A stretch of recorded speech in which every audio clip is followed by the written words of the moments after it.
नमस्ते बच्चों।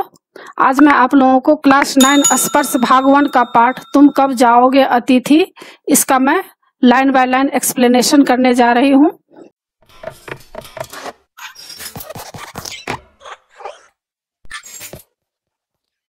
बच्चों, क्लास 9 और क्लास 10 क्षितिज, कृतिका, स्पर्श, संचयन, इन सभी पुस्तकों के सारे चैप्टर्स का इंपॉर्टेंट क्वेश्चन एंड आंसर का पीडीएफ को डाउनलोड करने के लिए और क्लास 9 और क्लास 10 का टेक्स्ट बुक का पीडीएफ फाइल डाउनलोड करने के लिए आप इस वीडियो के डिस्क्रिप्शन में दिए गए प्रोसेस को फॉलो करके आसानी से पीडीएफ फाइल डाउनलोड कर सकते हैं। अगर आपके पास टेक्स्ट बुक और इम्पोर्टेंट नोट्स नहीं है तो आप इस पीडीएफ फाइल को डाउनलोड करके आसानी से पढ़ाई कर सकते हैं और अच्छे मार्क्स ला सकते हैं। और इससे पहले मैं इसका क्वेश्चन आंसर और समरी भी बना चुकी हूँ। क्लास 9, क्लास 10, कृतिका, क्षितिज, स्पर्श, संचयन, इसका मैं सारा वीडियो बना चुकी हूँ। फुल एक्सप्लेनेशन, क्वेश्चन आंसर और समरी, और व्याकरण का भी बहुत सारा चैप्टर में पढ़ा चुकी हूँ। उसको देखने के लिए आप ऊपर दिए गए आई बटन पर क्लिक करके देख सकते हैं, या नीचे दिए गए डिस्क्रिप्शन बॉक्स में देख सकते हैं, या प्लेलिस्ट में जाकर देख सकते हैं। और बच्चों, अभी मैं आप लोगों को तुम कब जाओगे अतिथि, इनके लेखक शरद जोशी जी हैं, इसका मैं फुल एक्सप्लेनेशन करने जा रही हूँ। इस पाठ में लेखक उन अतिथियों के बारे में व्यंग किए हैं जो किसी के घर अधिक दिनों तक रुक जाते हैं और जाने का नाम नहीं लेते हैं। तो आगे देखते हैं लेखक क्या कहना चाहते हैं। आज तुम्हारे आगमन के चतुर्थ दिवस पर यह प्रश्न बार बार मेरे मन में घुमर रहा है, तुम कब जाओगे अतिथि। यानी लेखक कह रहे हैं कि आज तुम्हारे आगमन मतलब आने के चतुर्थ दिवस मतलब चौथे दिन हो गए हैं और मेरे मन में बार बार यह प्रश्न घुमर रहा है कि तुम कब जाओगे अतिथि, यानी तुम अब यहाँ से कब जाओगे। यह बात उनके मन में बार बार आ रही है। तुम जहाँ बैठे निसंकोच सिगरेट का धुआं फेंक रहे हो, उसके ठीक सामने एक कैलेंडर है। लेखक कह रहे हैं कि जहां पर तुम बैठे हो, बिना संकोच किए तुम बैठे हो, यानी बिना निसंकोच मतलब बिना शर्म किए बैठे हो और सिगरेट का धुआं तुम फेंक रहे हो, सिगरेट पी रहे हो, उसके ठीक सामने एक कैलेंडर रखा हुआ है, देख रहे हो ना। इसकी तारीखें अपनी सीमा में नम्रता से फरफराती है, यानी इनकी जो तारीखें होती है, डेट होती है, वह नम्रता से यानी डिसिप्लिन में फरफराती रहती है। विगत 2 दिनों से मैं तुम्हें दिखाकर तारीखें बदल रहा हूँ। मैं 2 दिन से तुमको दिखाकर कैलेंडर की तारीखें बदल रहा हूँ ताकि तुम समझ जाओ कि अब मुझे आना यहाँ बहुत दिन हो गया है और मुझे अपना घर जाना चाहिए। लेकिन तुम सोच नहीं रहे हो। तुम जानते हो, अगर तुम्हें हिसाब लगाना आता है कि यह चौथा दिन है, तुम्हारे सतत आतिथ्य का चौथा भारी दिन। लेखक कह रहे हैं कि चौथा दिन हो गया है तुमको मेरे घर आए हुए। अब तुम्हारे जाने की कोई संभावना प्रतीत नहीं हो रही है। अभी भी मेरे मन में ऐसा लग रहा है कि तुम अभी भी जाने के लिए नहीं सोच रहे हो। लाखों मील लंबी यात्रा करने के बाद वे दोनों एस्ट्रोनॉट्स भी इतने समय चांद पर नहीं रुके थे। लेखक कह रहे हैं कि जो 2 आदमी एस्ट्रोनॉट्स पर चांद पे गए थे, वे लोग भी इतने दिनों तक नहीं रुके थे जितने समय तुम एक छोटी सी यात्रा कर मेरे घर आकर रुक गए हो। तुम अपने भारी चरण कमलों की छाप मेरी जमीन पर अंकित कर चुके हो, यानी रह चुके हो। तुमने एक अंतरंग निजी संबंध मुझसे स्थापित कर लिया, यानी मेरे और तुम्हारे बीच में जो घनिष्ठता थी, मित्रता थी, यह सब संबंध हम दोनों स्थापित कर लिए। क्योंकि काफी समय के बाद तुम मुझसे मिले थे, तो दोनों में जो प्रेम की भावना थी वह सारा हम दोनों आपस में मित्रता कर लिए। तुमने मेरी आर्थिक सीमाओं की बैजनी चट्टान खोद दी है, यानी तुमने मेरी आर्थिक सीमाओं की बैजनी चट्टान देख ली, यानी मेरा कितना औकात है यह तुम देख लिया कि मेरी कैसी हैसियत है। इतनी हैसियत नहीं है मेरे पास। तुम मेरी काफी मिट्टी खोद चुके हो, यानी तुम मेरी काफी पैसा खर्च कर चुके हो। अब तुम लौट जाओ अतिथि। तुम्हारे जाने के लिए यह उच्च समय अर्थात हाई टाइम है। अब बहुत समय हो चुका, अब तुम यहाँ से चले जाओ। क्या तुम्हें तुम्हारी पृथ्वी नहीं पुकारती, यानी तुम्हें अपने घर की याद नहीं आती है। उस दिन जब तुम आए थे, मेरा हृदय किसी अज्ञात आशंकाओं से धड़क उठा था। अब लेखक इस पैराग्राफ में यह कह रहे हैं कि जब उनके यहाँ अतिथि आए थे तो किस तरह से वे उनका स्वागत सत्कार किए थे। तो इसके बारे में बोल रहे हैं कि उस दिन जब तुम मेरे घर आए थे, मेरा हृदय किसी अज्ञात आशंका से, यानी मेरे अंदर ऐसा कुछ आशंका हो रहा था, चिंता हो रही थी और मेरा दिल धड़क उठा था, अंदर ही अंदर मेरा बटुआ कांप गया था। यानी मेरे पास जो पैसे थे वह सब काफी खर्च होने वाले हैं, यह सब मुझे आशंका हो गया था। इसके बावजूद एक स्नेह भीगी मुस्कुराहट के साथ मैं तुमसे गले मिला था और मेरी पत्नी ने तुम्हें सादर नमस्ते की थी।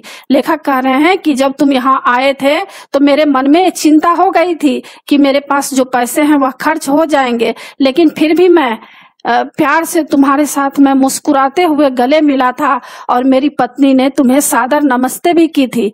तुम्हारे सम्मान में ओ अतिथि, हमने रात के भोजन को एकाएक उच्च मध्यम वर्ग के डिनर में बदल दिया था। यानी लेखक कह रहे हैं कि जब तुम मेरे घर आए थे तो तुम्हारे सत्कार करने के लिए, सम्मान में मतलब स्वागत में, मैंने क्या किया, रात के भोजन को अचानक से नॉर्मल से ज्यादा अच्छे ढंग से तुम्हारा मैं स्वागत किया। तो तुम्हें स्मरण होगा, यानी तुम्हें याद होगा कि 2 सब्जियों और रायता के अलावा हमने मीठा भी बनाया था, यानी मैंने स्वीट डिश भी तुम लोगों के लिए बनाए थे। इस सारे उत्साह और लगन के मूल में एक आशा थी, यानी कोई होप थी मेरे मन में। आशा थी कि दूसरे दिन किसी रेल से एक शानदार मेहमानबाजी की छाप अपने हृदय में ले तुम चले जाओगे। लेखक कह रहे हैं कि मेरे हृदय में एक आशा थी कि तुम दूसरे दिन रेल से चले जाओगे, यानी मेहमानबाजी यानी आदर सत्कार की छाप अपने हृदय में से ले जाओगे, तुम यहाँ से चले जाओगे, हम तुमसे रुकने के लिए आग्रह करेंगे। यह सब लेखक सोच रहे हैं कि तुम जाना चाहोगे तो मैं तुमको कहूंगा कि तुम विनती करेंगे मैं कि तुम अभी और रुक जाओ, मगर तुम नहीं मानोगे और एक अच्छे अतिथि की तरह चले जाओगे। यह सब मेरे मन में हो रहा था, पर ऐसा नहीं हुआ। दूसरे दिन भी तुम अपनी अतिथि सुलभ मुस्कान लिए घर में ही बने रहे, यानी दूसरे दिन भी तुम्हें कोई चिंता नहीं थी और तुम आराम से मुस्कुरा रहे थे और मेरे घर में रुके रहे। हमने अपनी पीड़ा पी ली, यानी दुख गम जो था मेरे हृदय में उसको मैंने पी लिया और प्रसन्न बने रहे।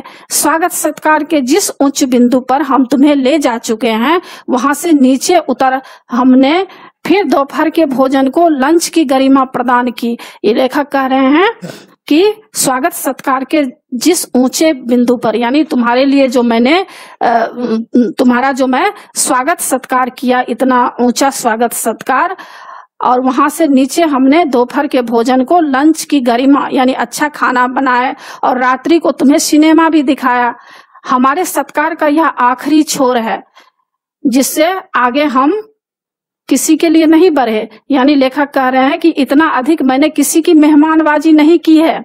इसके तुरंत बाद भावभीनी विदाई का वह भीगा क्षण आ जाना चाहिए, यानी थोड़ी सी उदासी के साथ तुम्हें यहाँ से जाना चाहिए। जब तुम विदा होते और हम तुम्हें स्टेशन तक छोड़ने जाते, पर तुमने ऐसा नहीं किया। लेखक कह रहे हैं कि मेरे मन का अरमान मेरे मन में ही रह गया। मैं सोच रहा था कि तुम यहाँ 1-2 दिन में ही चले जाओगे और थोड़े उदास हो जाओगे, जाते समय हम दोनों के बीच में थोड़ी सी उदासी हो जाएगी। यानी ऐसा होता है ना कि कोई गेस्ट आते हैं तो जब जाने लगते हैं तो क्या होता है, मन में थोड़ी सी उदासी हो जाती है। तो लेखक कह रहे हैं कि यह सब मेरे मन में आ रहा था, लेकिन तुमने ऐसा नहीं किया। तीसरे दिन की सुबह तुमने मुझसे कहा कि मैं धोबी को कपड़े देना चाहता हूँ। अब तीसरा दिन भी आ गया तो तुमने मुझसे कहा कि मुझे धोबी से कपड़ा देना है।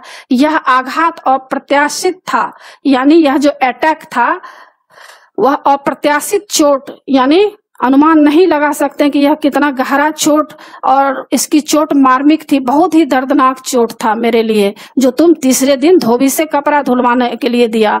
तुम्हारे सामीप्य की बेला मतलब दिन, सामीप्य की बेला मतलब दिन एकाएक यो रबर की तरह खींच जाएगी, इसका मुझे अनुमान नहीं था। यानी तुम्हारे निकट की जो का यह दिन जो है एकाएक रबर की तरह लंबे समय तक यहाँ तुम रुकोगे, यह मैं सोच नहीं रहा था। कि तुम इतने दिन मेरे घर रुकोगे। पहली बार मुझे लगा कि अतिथि सदैव देवता नहीं होते, वह मानव और थोड़े अंशों में राक्षस भी हो सकता है। लेखक यहाँ कह रहे हैं कि मुझे तो पहली बार मालूम हुआ कि अतिथि सदैव देवता नहीं होता। हमेशा हम लोग अगर अतिथि को देवता समझेंगे तो यह हमारे लिए लागू नहीं होता है। वह मानव और थोड़े अंशों में राक्षस भी हो सकता है। अगर 1 दिन 2 दिन रुके तो मानव लगेगा, मनुष्य के जैसे, और अधिक दिन रुक जाएंगे तो क्या राक्षस के जैसे प्रतीत होने लगता है। किसी लॉन्ड्री पर दे देते हैं। अब लेखक कह रहे हैं कि अतिथि ने बोला कि किसी लॉन्ड्री पर दे देते हैं, जल्दी धुल जाएंगे। मैंने कहा, मन ही मन एक विश्वास पड़ रहा था कि तुम्हें जल्दी जाना है। अब जब वे कपड़े देना चाह रहे थे तो इसके बारे में बोल रहे हैं कि कहाँ है लॉन्ड्री। अब अतिथि बोल रहे हैं कि लॉन्ड्री कहाँ है, तो लेखक बोल रहे हैं चलो चलते हैं। मैंने कहा और अपनी सहज बनियान और औपचारिक कुर्ता डालने लगा। कहाँ जा रहे हैं? अब पत्नी उनकी पूछती है कि कहाँ जा रहे हैं। इनके कपड़े लॉन्ड्री पर देने हैं। लेखक बोल रहे हैं कि इनके कपड़े यानी अतिथि के कपड़े लॉन्ड्री में देने हैं। लेखक ने कहा, मेरी पत्नी की आंखें एकाएक बड़ी हो गई, यानी आश्चर्यचकित हो गई। आंखें बड़ी हो जाने का मतलब है कि आश्चर्यचकित हो जाना। उनकी पत्नी को ऐसा लगा कि और दिन गेस्ट यहाँ पर रुकेंगे, इसीलिए वे आश्चर्यचकित हो जाती है। आज से कुछ बरस पूर्व उनकी ऐसी आंखें देख मैंने अपने अकेलेपन की यात्रा समाप्त कर बिस्तर खोल दिया था। यानी पहले की बातें बता रहे हैं कि अब जब वे ही आंखें बड़ी होती है तो मन छोटा होने लगता है। यानी किसी भी बात पर जब उनकी पत्नी कोई भी चिंता की बात होती थी तो आंखें बड़ी करती थी, यानी आश्चर्यचकित हो जाती थी। तो लेखक बोलते हैं कि मेरी पत्नी जब भी आंखें बड़ी करती है तो मेरा मन छोटा होने लगता है, मैं दुखी होने लगता हूँ। वे इस आशंका और भय से बड़ी हुई थी कि अतिथि अधिक दिनों तक ठहरेगा, और उसकी बड़ी बड़ी आंखें इसलिए हो गई थी क्योंकि उसको लगा कि अतिथि और अधिक दिनों तक ठहरेंगे। और आशंका निर्मूल नहीं थी। जो मेरे मन में शंका थी वह निर्मूल नहीं थी। अतिथि तुम जा नहीं रहे। अब लेखक कह रहे हैं कि तुम अभी जा नहीं रहे हो, लॉन्ड्री पर दिए कपड़े धुलकर आ गए और तुम यही हो। अब लेखक के जब अतिथि के कपड़े भी लॉन्ड्री से धुलकर आ गए हैं तभी भी वे जाने का नाम नहीं ले रहे हैं। तुम्हारे भरकम शरीर से सलवटे पड़ी चादर बदली जा चुकी है और तुम यही हो। लेखक कह रहे हैं कि सोने के बाद होता है ना कि जब बेडशीट रहता है तो उसमें सिलवटें पड़ जाती है, यानी कपड़े में मरोड़ जैसी आ जाती है। तो लेखक कह रहे हैं कि तुम जो सोए हुए थे तो तुम्हारे जो चादर थे उसको भी लोग बदल दिए हैं। तुम्हें देखकर फूट पड़ने वाली मुस्कुराहट धीरे धीरे फीकी पड़कर लुप्त हो गई है। और लेखक की जो मुस्कुराहट थी वह धीरे धीरे अब खत्म होती जा रही है, यानी उनको चिंता सता रही है। ठहाकों के रंगीन गुब्बारे, यानी हंसी मजाक वाला जो वार्तालाप होता था, जो कल तक इस कमरे में आकाश में उड़ते थे। दोनों दोस्त जब मिले थे आपस में तो हंसी ठहाके चल रहे थे, अब वह सब समाप्त हो रहे हैं। उदासी छा रही है क्योंकि लेखक वो जो है अतिथि जाने का नाम नहीं ले रहे हैं। अब दिखाई नहीं पड़ रहा है वह सब हंसी मजाक। बातचीत की उछलती गेंद चर्चा के क्षेत्र के सभी कोनों पर ठप्पे खाकर फिर सेंटर में आकर चुप पड़ी है। यानी जो सारी टॉपिक पर बातें हो रही थी वह सारी बात अब खत्म हो चुकी है। अब इसे ना तुम हिला रहे हो ना मैं, यानी दोनों टॉपिक जो हम लोगों की टॉपिक थी, किसी भी बात करने का जो हम लोगों के पास था, सारे टॉपिक पर हम लोगों ने बात कर लिया है। कल से मैं उपन्यास पढ़ रहा हूं और तुम फिल्मी पत्रिका के पन्ने पलट रहे हो। शब्दों का लेन देन मिट गया है, यानी बातचीत करने का सारा टॉपिक खत्म हो गया है और चर्चा के विषय चुक गए हैं। परिवार, बच्चे, नौकरी, फिल्म, राजनीति, रिश्तेदारी, तबादले, पुराने दोस्त, परिवार नियोजन, महंगाई, साहित्य और यहाँ तक कि आंख मार मार कर अपने पुरानी प्रेमिकाओं का भी जिक्र कर लिया। और अब एक चुप्पी है। यहाँ पर लेखक कह रहे हैं कि हर क्षेत्र में मैंने बातचीत कर लिया है, यानी परिवार, बच्चे, नौकरी, फिल्म, सारे टॉपिक्स पर हम लोगों की बातचीत हो गई और अब एक चुप्पी है, यानी अब तो कोई विषय ही नहीं रहा बात करने के लिए। सौहार्द मतलब प्रेम भाव अब स्नेह स्नेह मतलब धीरे धीरे बोरियत में रूपांतरित हो रहा है। अब जो है बोरियत जैसा लग रहा है। भावनाएं गालियों का स्वरूप ग्रहण कर रही है। अब क्या हो गया है, मेरी जो भावनाएं थी वह सारा भावनाएं अब गालियों का रूप ले रहा है। पर तुम जा नहीं रहे। किस अदृश्य गोंद से तुम्हारा व्यक्तित्व यहाँ चिपक गया है, मैं इस भेद को सपरिवार नहीं समझ पा रहा हूँ। लेखक कह रहे हैं कि अब कौन सा ऐसा अदृश्य गोंद से तुम्हारा व्यक्तित्व यहाँ चिपक गया है, तुम क्यों यहाँ रहना चाह रहे हो। बार बार यह प्रश्न उठ रहा है, तुम कब जाओगे अतिथि। कल पत्नी ने धीरे से पूछा था, कब तक टिकेंगे ये। मैंने कंधे उचका दिए, क्या कह सकता हूँ। अब तो मैं आज खिचड़ी बना रही हूँ, हल्की रहेगी। अब उनकी पत्नी पूछ रही है कि कब तक ये टिकेंगे, तो उन्होंने बोली कि आज मैं खिचड़ी बना रही हूँ। तो लेखक बोल रहे हैं, ठीक है बनाओ। सत्कार की उष्मा समाप्त हो रही थी, डिनर से चले थे, खिचड़ी पर आ गए।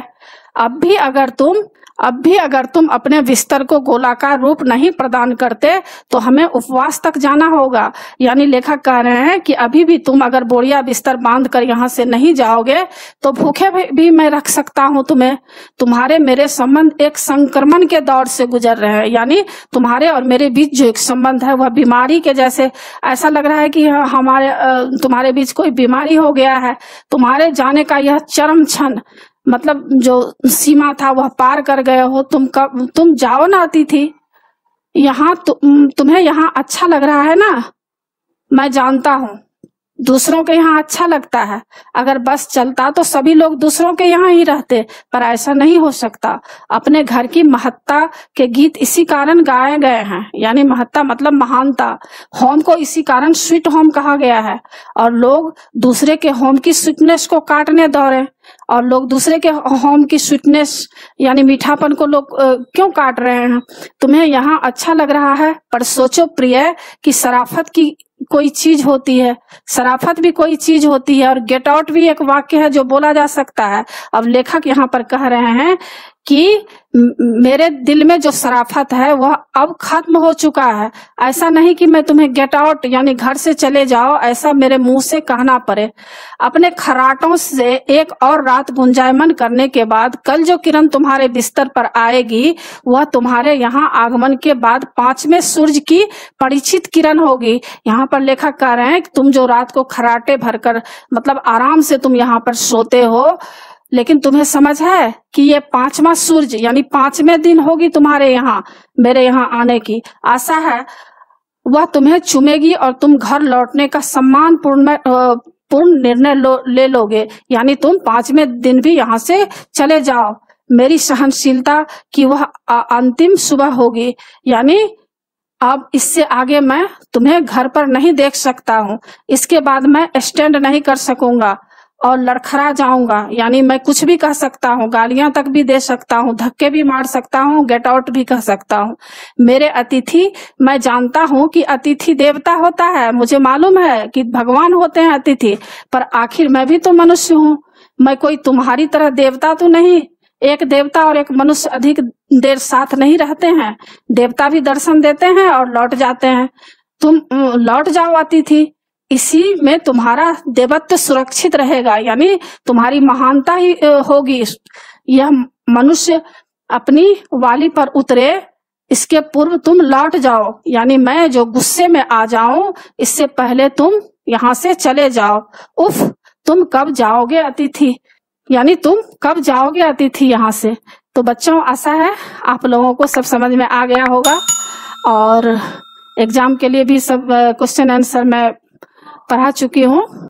उसको देखने के लिए आप ऊपर दिए गए आई बटन पर क्लिक करके देख सकते हैं, या नीचे दिए गए डिस्क्रिप्शन बॉक्स में देख सकते हैं, या प्लेलिस्ट में जाकर देख सकते हैं। और ग्रामर का भी बहुत सारा मैं पार्ट पढ़ा चुकी हूँ बच्चों।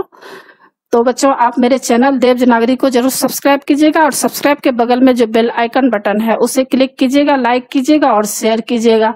कमेंट्स जरूर कीजिएगा कि आपको यह पाठ कैसा लगा। नए पाठ के साथ फिर मैं मिलूंगी। धन्यवाद बच्चों।